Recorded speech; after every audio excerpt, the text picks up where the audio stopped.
और आइए आपको सीधे लिए चलते हैं पूर्णिया, जहां प्रधानमंत्री नरेंद्र मोदी एक सभा को संबोधित कर रहे हैं। ई धरती के हमें बार बार प्रणाम करे छे। सबसे पहले मैं आप सबकी क्षमा मांगता हूं। कोलकाता में मेरे कार्यक्रम में थोड़ा समय ज्यादा गया और उसके कारण मुझे यहां पहुंचने में विलंब हुआ। उसके बावजूद भी इतनी बड़ी तादाद में आप लोग हमें आशीर्वाद देने के लिए आए, इतने लंबा समय रुके रहे, मैं आपका बहुत बहुत आभार व्यक्त करता हूं।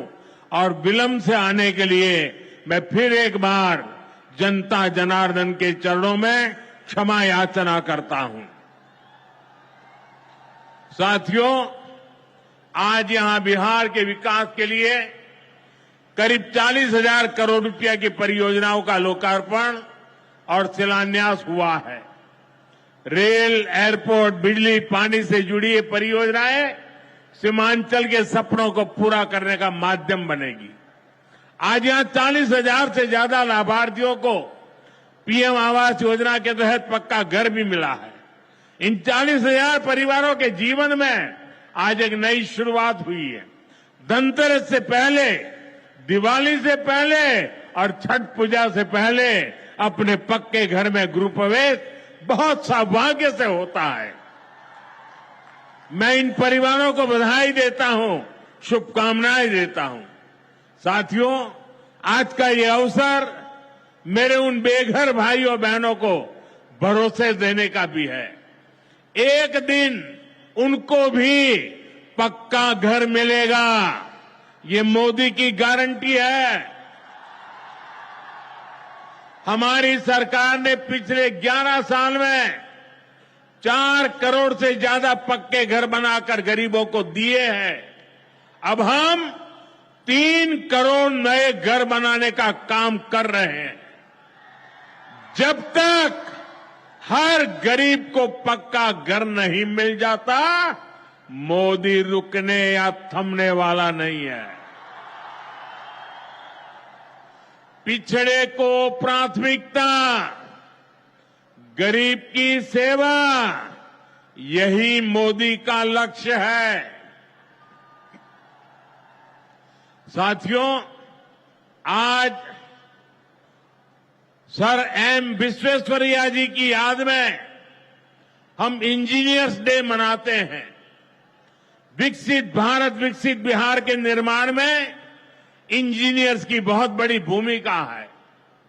मैं देश के सभी इंजीनियर्स को आज के दिन की बहुत बहुत बधाई देता हूं, अपनी शुभकामनाएं देता हूं। इंजीनियर्स का परिश्रम, उनका कौशल आज के इस कार्यक्रम में भी दिख रहा है।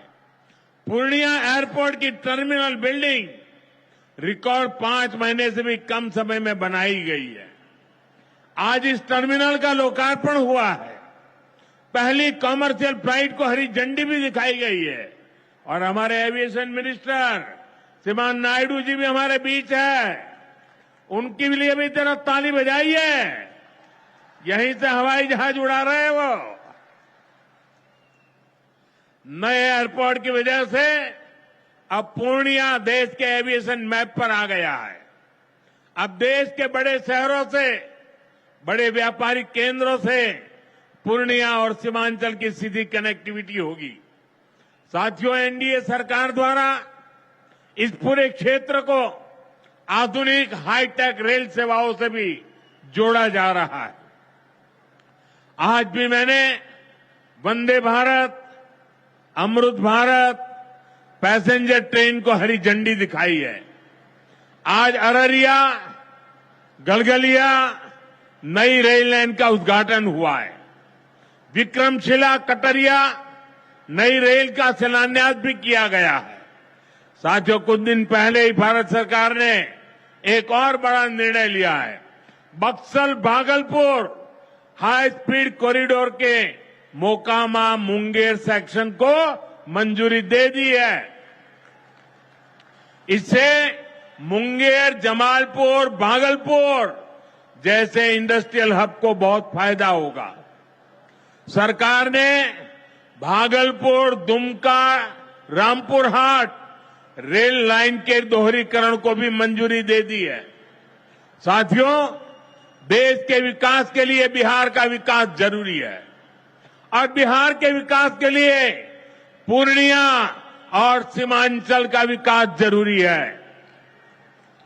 आरजेडी और कांग्रेस की सरकारों के कुशासन का बहुत बड़ा नुकसान इसी क्षेत्र को उठाना पड़ा है, लेकिन अब एनडीए सरकार स्थिति बदल रही है। अब ये क्षेत्र विकास के फोकस में है। साथियों, बिजली के क्षेत्र में भी बिहार को आत्मनिर्भर बनाने का काम चल रहा है। यहां भागलपुर की पीरपैंती में 2400 मेगावाट के थर्मल पावर प्रोजेक्ट का शिलान्यास किया गया है। साथियों, बिहार की डबल इंजन की सरकार यहां के किसानों और पशुपालकों की आय बढ़ाने के लिए प्रतिबद्ध है।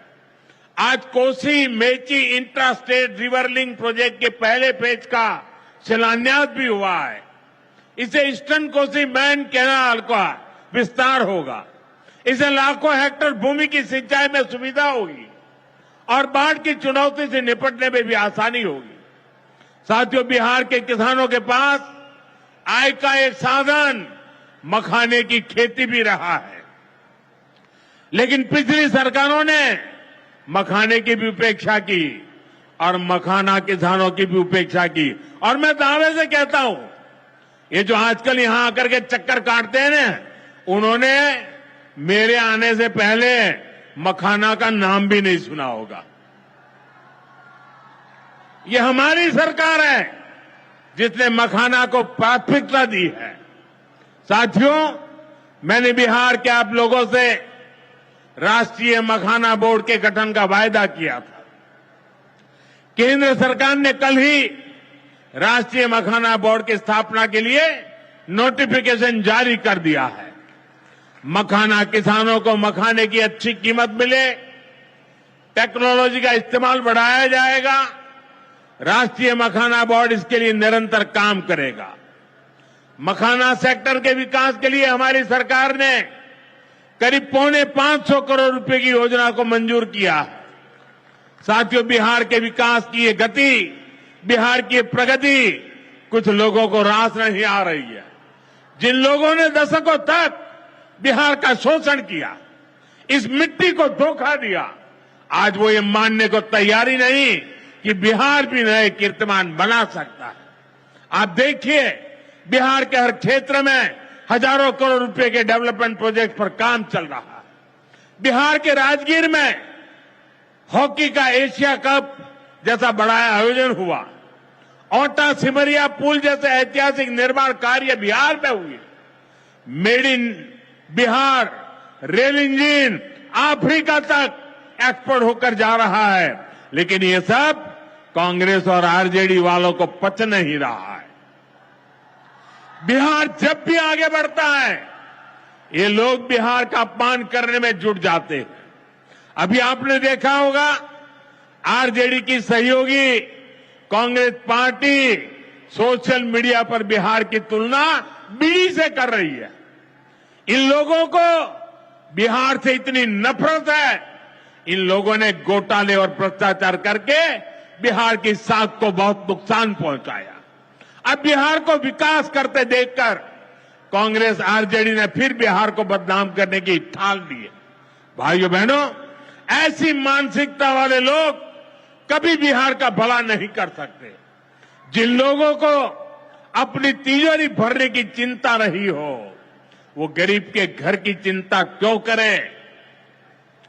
कांग्रेस के एक प्रधानमंत्री ने माना था कि कांग्रेस सरकार 100 पैसा भेजती है, 100 रुपये, तो 85 पैसा बीच में ही लूट जाता है। आप मुझे बताइए, कांग्रेस आरजेडी की सरकार में सीधे गरीब के खाते में पैसे आ पाते थे। लालटेन जला करके वो पंजाउस पैसों को हाथ मारता था और 85 पैसे मार लेते थे। कोरोना के बाद से ही हर गरीब को मुफ्त राशन मिल रहा है। क्या कांग्रेस आरजेडी की सरकार में आपको मुफ्त अनाज मिल पाता क्या? आज आयुष्मान योजना की वजह से हर गरीब को 5 लाख रुपए तक मुफ्त इलाज की सुविधा है। जिन लोगों ने आपके लिए अस्पताल तक नहीं बनवाए, वो आपको मुफ्त इलाज की सुविधा, मैं आपसे पूछना चाहता हूं, क्या ये मुफ्त इलाज की सुविधा दे पाते क्या? आपकी चिंता कर सकते क्या? साथियों, कांग्रेस और आरजेडी ने न केवल बिहार के सम्मान को खतरा है, बल्कि बिहार की पहचान को भी खतरा है। आज सीमांचल और पूर्वी भारत में घुसपैठियों के कारण डेमोग्राफी का कितना बड़ा संकट खड़ा हो चुका है। बिहार, बंगाल, असम, कई राज्यों के लोग अपनी बहनों बेटियों की सुरक्षा को लेकर चिंतित है। इसलिए ही मैंने लाल किले से डेमोग्राफी मिशन की घोषणा की है।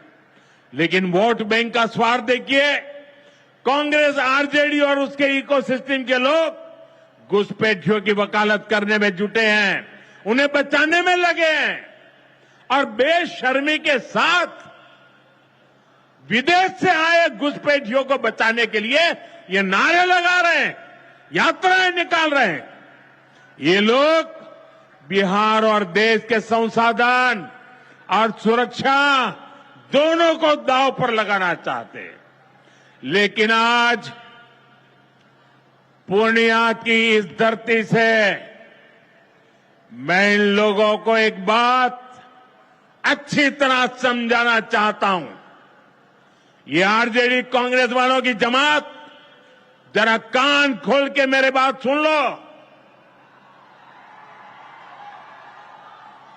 जो भी घुसपैठियां हैं, उसे बाहर जाना ही होगा। घुसपैठ पर ताला लगाना एनडीए की पक्की जिम्मेदारी है। जो नेता बचाव में खड़े हैं, जो घुसपैठियों को बचाने के लिए मैदान में आ जाए, मैं जरा उनको चुनौती देता हूं। आप घुसपैठियों को बचाने में चाहे जितना जोर लगा लें, आप घुसपैठियों को हटाने के संकल्प पर काम करते रहेंगे।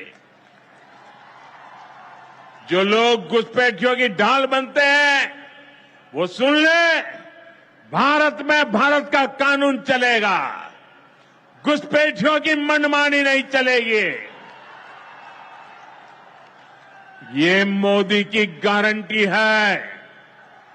घुसपैठियों पर कार्रवाई होगी और देश इसका अच्छा परिणाम भी देख के रहेगा। घुसपैठ के समर्थन में कांग्रेस, आरजेडी वाले जो विषय उछाल रहे हैं, बिहार और देश की जनता उन्हें बहुत करारा जवाब देने जा रही है। साथियों, कांग्रेस और आरजेडी बीते 2 दशक से बिहार की सत्ता से बाहर है और निसंदेह इसमें सबसे बड़ी भूमिका बिहार की मेरी माताओं बहनों की है। मैं बिहार की माताओं बहनों को विशेष प्रणाम करता हूं। आज आरजेडी के दौर में खुलेआम हत्या, बलात्कार और फिरौती जैसे अपराधों की सबसे बड़ी भुक्तभोगी बिहार की मेरी माताएं बहनें, यहां की महिलाएं थी। डबल इंजन सरकार में वही महिलाएं लखपति दीदी और ड्रोन दीदी बन रही है। ड्रोन दीदी बनाने का काम आज हम कर रहे हैं। सेल्फ हेल्प ग्रुप के जरिए महिलाएं इतनी बड़ी क्रांति कर रही है। खासकर नीतीश जी के नेतृत्व में यहां जीविका दीदी अभियान की सफलता को अभूतपूर्व रही है। पूरे देश के लिए बिहार प्रेरणा है। साथियों, आज भी यहां लगभग 500 करोड़ रुपए का कम्युनिटी इन्वेस्टमेंट फंड हमारी इन बहनों के लिए जारी किया गया। 500 करोड़ रुपया। ये राशि क्लस्टर लेवल फेडरेशन तक पहुंचेगी, जहां से गांव-गांव के स्वयं सहायता समूहों को ताकत मिलेगी। इससे महिलाओं का अपना सामर्थ्य बढ़ाने का अवसर मिलेगा।